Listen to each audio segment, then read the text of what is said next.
I now thank Padma Shri Subhash Kaka, who has readily agreed. For the last 7 years that I have been interacting with him, whenever I send him a mail, within half an hour or 1 hour, is a response immediately.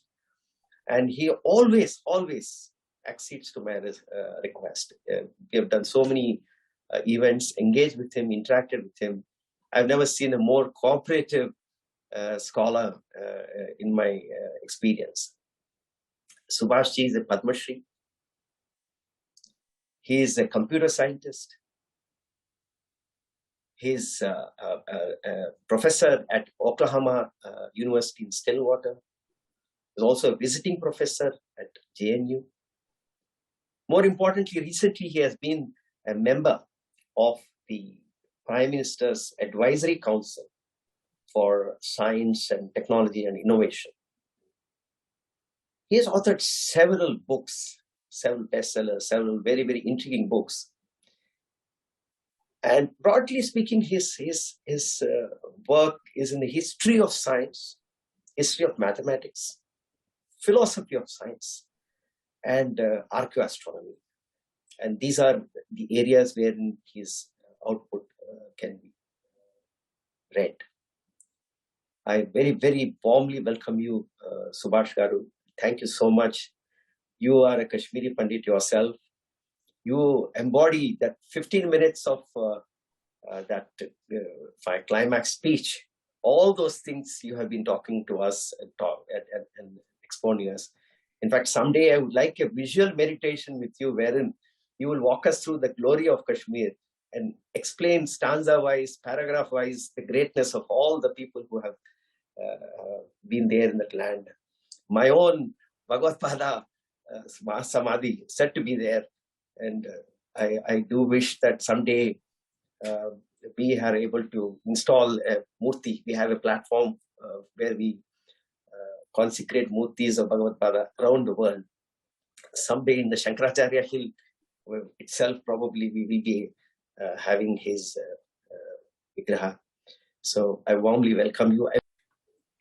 Thank you, Hari Garu. Thank you, Nagaraj ji. Thank you, Dimple ji. Thank you for inviting me to this wonderful symposium on Kashmir, the Epicentre. If we were to say it in Sanskrit, epi in Sanskrit is the prefix abhi, so we could call it Abhikendra or Abhikendram. So that is nice. Now, of course, the contributions of Kashmir will be discussed today by several speakers. And what I've also done for those who may not be familiar with it, I wrote a little booklet on it, a 50-odd page booklet called The Wonder That Was Kashmir, and it is freely available on academia.edu. So if you would want to have a more thorough description, narrative with all the citations, etc., references, please do take a look at that book.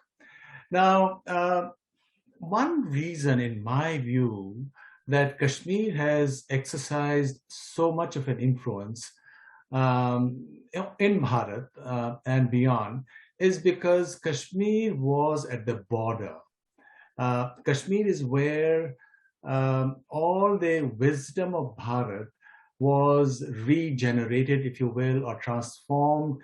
And because you do need to package it again and again, eternal stuff needs to be retold in so many different ways. And it was done for people beyond the Himalayas also, as well as this reformulation, which is just a retelling of what was already there in our great Vedic tradition, also resonated back. So I would say Kashmir is representative of all the amazing stuff that's been going on in all corners of India. Now just to give one example, Kashmir Shaivism of such great influence in every corner of the world, because the frontier of modern science is consciousness, and Kashmir Shaivism is about consciousness, right? The very first sutra says, Chaitanyam Atma, that this awareness itself is Atma. But it's really a reformulation of what we already have in the Vedas. I am Atma Brahma, or Aham Brahmasmi, that I, meaning my awareness itself is Brahman, right? Or is Atma. I am Atma. I am Atma Brahman. So it was this reformulation in simple language, which where instead of people trying to now wonder using inadequate terminology, hey, what's my soul? What's my meri ruh kya hai? If you are from the Western lands. And of course, interestingly, we also do know that the very word ruh is also from Sanskrit. Urvan and Urvara. Rig Veda speaks of Urvan as Indra and Urvara as the lands. And so Urvan from Avesta became Ruh ultimately in Parsi and in Arabic. So you go to Kashmir, and Kashmir opens up so many doors. And sadly, it's not been done to the extent it should be done, because if you study Kashmir in the earliest layers, you find a way to see the influences of India also beyond to the west, through the Iranian lands, and also to the north, to Central Asia, and then to the east, to all of Asia, Japan and China and Vietnam. And I just want to speak on a few of those. And as I mentioned before, you can look at the details in my little book or essay called The Wonder That Was Kashmir. Okay, so the great figures that we already have, which are celebrated all the world over, like Panini was born not too far from the western edge of the Kashmir Valley. And in fact, one should not forget that Takshashila and Sharada Peeth are not very far apart, because Sharada Peeth is just to the extreme west of the valley.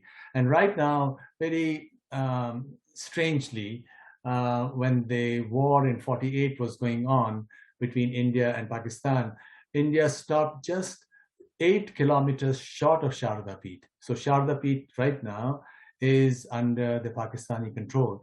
So Gandhar, when you look at influences of India on the west, on the Western world, and on north, normally Gandhar is mentioned.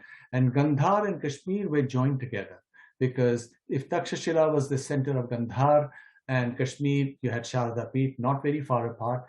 And in the last 40 years, they have discovered in the very heart of Gandhar, near Peshawar, a place called Kashmir Smast. It's called Kashmir Smast. So this was a mutt which existed until about 1000 for over 1,000 years. And it made a tremendous influence in all over the western parts of Bharat. So this is well-known, Panini and Patanjali. Patanjali, there are, of course, 3 Patanjalis. And in the Indian tradition, there's only one Patanjali. But some Western scholars say, no, the Patanjali of Mahabhashya is not the Patanjali of Yoga Sutra, is not the Patanjali who redacted Charaka Samhita. But the Indian tradition says there was only one Patanjali, and that Patanjali did this all about 150 BCE. And that Patanjali, from the references within Mahabhashya, is in Kashmir. So his native region is well known, and we do know what a great influence both the Yoga Sutras and Mahabhashya, the grammatical tradition and the yogic tradition, have made on all world. And especially now, if you go to any corner of the world, the remotest places, Peru or Czechoslovakia or Russia, you'll find yoga studios everywhere. Everybody knows about Patanjali. So that is, of course, a great influence. And then in the first millennium, there were a whole series of scholars who crossed over the Himalayas, because that's the point that I want to emphasize in the few minutes that I have. And since this story is not that very well known, you can go back and, the Sarvastivada tradition and the other traditions when crossed over, and the belief within Central Asia, and after Khotan and Central Asia fell to the Turks, and the Indic kingdoms of Central Asia were extinguished 1006 CE, 1000 years ago. Just prior to that, the scholars and the kings and the aristocracy, they took all these documents of their texts and hid them in caves. And these caves were rediscovered about 120 years ago by somebody who had a very close connection to Kashmir, namely Aurel Stein, who was a Hungarian. He lived for many, many years in Kashmir, and he did an excellent translation of Rajatarangini. And he crossed over, and he retrieved many of these documents when the caves were broken open. And they have changed our whole understanding of ancient history, because not only do they inform us about Central Asia itself, but we also get to know how much of an influence Kashmir in particular, because many of these scholars who went over and translated Sanskrit texts into Chinese had over the broader Asian civilization. For example, 35,000 words were coined in Mandarin in the first millennium BCE to translate Sanskrit texts, because the Chinese language did not have these concepts. And I'm quoting Victor Meyer, the foremost sinologist, who's a professor of University of Pennsylvania. So 35,000 words. Kumaraji's translation of Lotus Sutra, for example, is still used, and he was 250, 350 or some CE, is still used all over China. We mentioned Kashmir Shaivism already in passing, that Shiva is called Prakasha, for example, and Kashmir Shaivism is the meeting of Prakasha and Vimarsha, Purush and Prakriti. It's at that meeting point. How do you do it? The Shiva Sutras, for example, speak about that. There are different upayas, Shambhu Upaya from Shiva himself, Shaktopaya, and Anavopaya, or from the individual. And in Shaktopaya, we are told that, that Chittam Mantra, and in Anavopaya, Atmas Chittam. So there are different ways to approach Shiva within, either through Shakti, through going within, using mantras in your chitta, or doing various kinds of sadhanas, such as Sri Vidya, which it's believed also originated in Kashmir, and in Anavopaya, doing it through individual effort. And so the whole idea is, how does the mind, which to us is available through the Chittam, how does the mind then become one with the Prakash, who is Shiva? Now, with this whole emphasis of simplicity, I guess the power of these ideas that arose in Kashmir, and as I mentioned, I think this is the most important point, because there is some misconception about it, was that it's only a reformulation of the Vedic tradition, reformulation in terms of language. It's absolutely identical to the Mahavakyas that you have, or to the very intent behind the narrative in the Vedas, and then re-expressed in the darshanas, or in the Puranas, or in the various shastras that we have, which is that that there is this light, and you connect with that light through different approaches or through different ways of sadhana. And from here also arose different philosophies. For example, the philosophy of pratyabhijna, which is that philosophy of recognition. Because if you are Shiva, if everybody is Shiva, Shivoham, how do you recognize your true self? So if you've forgotten yourself, what is it that needs to be done to reach that point of that deep experience that suddenly you are transformed, and that chamatkar, adbhutam occurs, and that's what the tradition was all about. And in fact, I can tell you, as someone who was born in Srinagar and grew up in small towns and villages, went to small village schools, and met, as kids used to those days, used to sit in the living room, and as the adults, my parents' friends would drop in and talk about very interesting matters, and we sort of imbibed all that. And I can tell you that the kind of tradition that people held on to related to knowledge, and Hari Garu mentioned this, one's got to have that thirst. And this was that awareness that we were inculcated in, as in Markandeya Purana's great song, Madalasa's song, where Madalasa tells the children, you are that eternal Jiva within you. So don't worry about your body or name. Go to the deepest self, that who you are. So this was that tradition, and very sad to say that the events that took place in the last 30 or 40 years sort of extinguished it within Kashmir Valley, or everybody has been scattered. And, my dear friend Dimple Call amongst them, and me and everybody else. And therefore, this task that Indica Academy has taken, I think, is a great one. How do we reaffirm it, and how do we light that lamp once again, firstly in the world of knowledge, and then seed it back in the people who reside in Kashmir.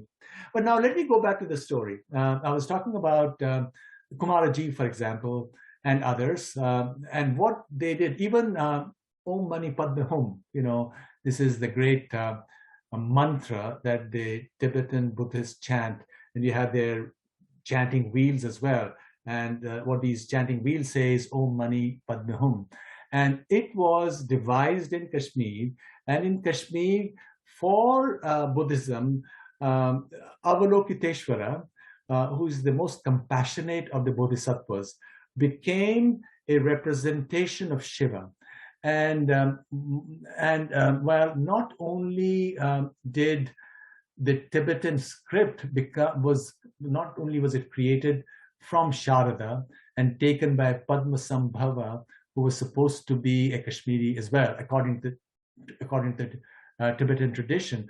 But what happened in Kashmir, which is not that very well known, is that this idea of Shiva or Maheshwara, which the Bhagavad Gita also tells us in 539, in 1320, and many other places where Krishna says that I am Maheshwara within every individual. That this whole thing of the divide, that somehow some scholars, academics who have no idea of what it all means, who are looking at the surface, the vicary aspect of Sanskrit, the scattered aspect. They don't see what it all holds together. So this Maheshwara is a part of the Vaishnava tradition itself. Bhagavad Gita, it's a part of Vedanta. And Maheshwara was incorporated into Buddhism itself. It was incorporated into Zoroastrianism itself. Images of Maheshwara or Shiva are to be found all over China. And the greatest Sanskrit chant, which is still sung in Sanskrit, all over East Asia, China, Japan, Vietnam, everybody knows about it excepting us Indians, is Nilakantha Dharani. It's in Sanskrit, where Avalokiteshvara, who is the great god, as Bodhisattva, who is worshipped in China, where Avalokiteshvara is worshipping Shiva, Nilakantha, where Avalokiteshvara tells that you, who is the epitome, here is another epitome, epitome of compassion, because you drank the halahal poison at the Samudra Manthan for the sake of humanity. It's you that we worship. It's you who is the exemplar to all of us who want to spread this message of Karuna. So Shiva sits at the very top in the imagination, in the spiritual imagination of all of Asia. And what is really needed is for this knowledge, this fact that it's still being chanted, and people don't really know that Shiva is at the very heart of it. Nilakantha is the very heart of it. The Dharani is called Nilakantha Dharani, and in fact, in Nilakantha Dharani, Harihar is also mentioned. Narasimha is also mentioned. That this whole division that people see is a false one, and in fact, the very motto of Indonesia, Bhinneka Ek Tunggal, I think that's what it is. One in many. The actual Javanese song poem on which it's based, where it's one line, says that you Vishwa, because another name for Shiva is Vishwa, you or Vishwanatha, you Vishwa and you Buddha, you are just one. These are two different ways of looking at it. Buddha is where you're looking at it from the perspective of Buddhi. You have this 5 koshas, and in fact, in the Shiva Sutra itself, the third, as I mentioned, in the third part, in the Anavo Upaya, it said, Atmas Chittam, that Chitta itself is the Atman. You can look at the Atma in the Chitta, and in the Chitta, when it comes to Buddhi, you speak of Buddha. So it's all comes together, and it's only that not just the lay person, but even a lot of the academic scholars have not been aware of it. Now, I just want to speak of lands beyond. Research in the last 15, 20 years, as I already spoke about Maheshwara in the Zarathustra tradition, you had Shiva and Vaishravana. Vaishravana is another name for time from Shravanam. So in Zoroastrianism, it became Zurvan. Zurvan is a name for time. So it's Vaishravan. So Zurvan, they have their own trinity, which was a translation of the trinity that arose in Kashmir. And from there, beyond, in the Slavic world, and this is something that's not very well known. In fact, I made a presentation on it in Belarus, a paper called Svetovid and Shiva. And so what happened was that about 1,000 years ago, the whole Slavic world was still devoted to its own religious tradition, and they were, just as the Crusades that we have heard about in the Middle Ages, where Europeans went to Israel, Palestine, to liberate it from Islam, to liberate Bethlehem, etc., from Islam. After they were repulsed, because these battles or wars went on for some time, the knights, the church, they said, well, we have non-believers up in the north also, and what they really meant were the Slavic people. So they did very severe crusades, which are called the Northern Crusades. And in those crusades, they destroyed the temples that the Slavs had to their own god, and their chief god was Parjanya, which is another name for Indra, or in the Slavic language, it's called Perkonis, but it's really Pergenia. Everybody knows this. All scholars are agreed on it. And they had other divinities also, including Rudra and this and that in Sanskrit. And I've written on it, and you can see, and you can Google it yourself and do research on it yourself. But one of the chief divinities was a four-faced divinity called Shvetovid or Svetovid, which really is almost pure Sanskrit. Shvetovid, the knower of Shveta, or whiteness or light. In fact, one of the names of one of the forms of Sharada from the Nilama Purana is, one of the forms is Shveta, the other is Rakta, and the third one is Shyama. Just like the three gunas that you have, Sattva, Rajas, and Tamas. So Shvetovid had four faces. The northern face is called Moksha. The northern face is Svarog or Swarga. The western face is Perkonis, is Parjanya. The southern face is Lada, which is like Radha, or Lada also means the earth. And the eastern face is Mokhosh or Mukti. So these have perfect etymologies in Sanskrit. And the whole idea of multiple faces is a Shaivite idea. You don't represent Vishnu in multiple faces, excepting, at the time of Avanti Varman, there were certain emanations. You show emanations as emanations from Vasudev's Murti, for example, or Vigraha. But the idea of multiple faces is Shaivite idea, and Shaivite meaning consciousness, because consciousness has multiple aspects to it. For example, Sadyo Jata, when this is consciousness being born from momentarily. When it's born, Rudra is where it's fierce. With light, there are two aspects, heat and light. So Rudra is the heat aspect. The front one is Tat Purush. Now it's hidden within you. It's that Purush within you. Then the fourth one is Vamadeva, which is the Saumya aspect of it, which is the aspect which is auspicious, which is also represented as Vamadeva or as Parvati. And finally, the northern face is Ishana, when all the five faces are shown. So we see that multiple faces were also shown for divinity in the Slavic world.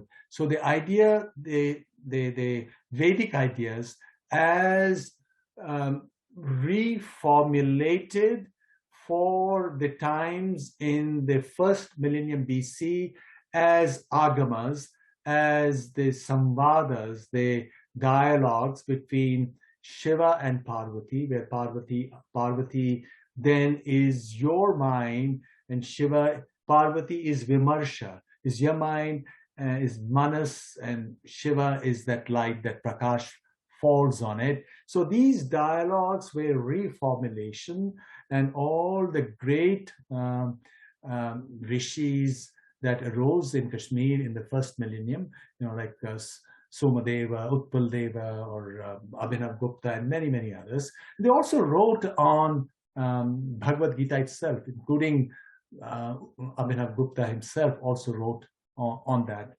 So amazing stuff which has had an impact all over Eurasia, the entire Slavic world. And in fact, now that we have a war in Ukraine, what's interesting is that after the old religion of the Slavs was brutally put down in the Northern Crusades, according to scholars, the Slavic religion, especially amongst the Russians, became duo-veri. Veri is like truth, like verity, and double truth. So at their homes, they're still connected on to their old tradition, old spirituality, but outdoors, in their formal religion, they went to church, etc., Greek Orthodox Church. And that is an explanation for the deep spirituality which pervades all the great Russian literature, like Dostoevsky or Tolstoy or Turgenev and all the others, Chekhov. So in this history, what's interesting is that every few hundred years, the West wants Russia to give up on that deeper spiritual connection that still exists. And of course, right now, there's a return back to the roots. There's something called Vedism, or people are going back, apart from being connected more formally through the Shaivite tradition or the Vishnu tradition, Hare Krishnas and so on. So from time to time, we know about Napoleon. He went with, I don't know how many 100,000 troops, 400, 500, 600,000 troops. And when he met General Winter, he came back, straggled back to Paris with just 30,000 people who had survived. And then Hitler, and so many millions of Russians were killed. So this expansion, this is a alternative explanation, deep explanation for what's going on in Europe in this tribal war. It's this effort by the West in the form of NATO to again,